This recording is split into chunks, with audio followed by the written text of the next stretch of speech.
218 BC, the Italian peninsula.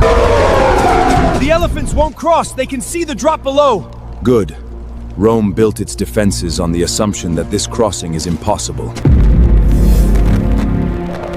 He spent 16 years destroying every army sent against him on Roman soil and was never once defeated in battle.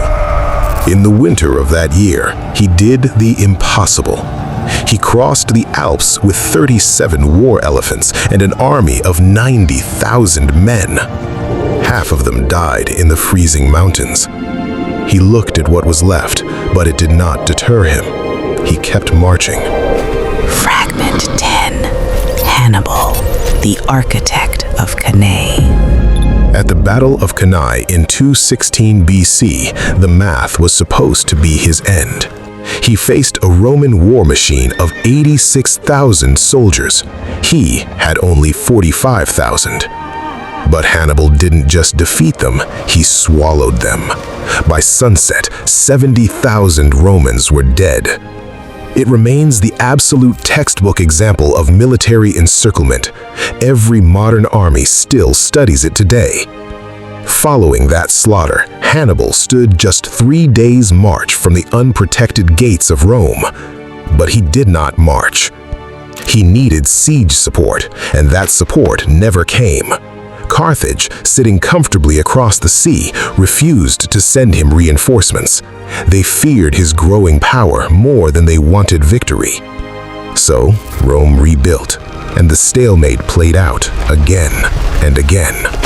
Finally, his brother Hasdrubal marched from Spain with an entire army, desperate to break through and relieve him.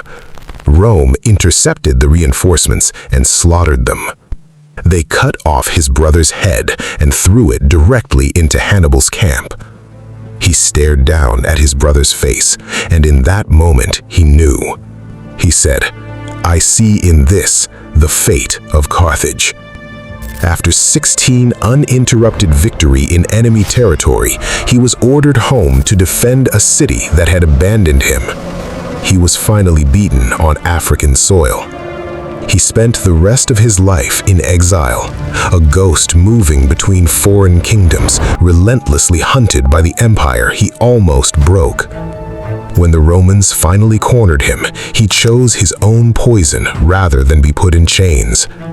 His last recorded words, "Let us relieve Rome of her constant worry of waiting for an old man to die." He made Rome afraid in a way they had never known. They spent the next 60 years trying to unmake what he made them feel. Fragment 10. Hannibal, the architect of Cannae. The record is confirmed. This is Primal Vellum. We document what others dismiss. Follow the archive.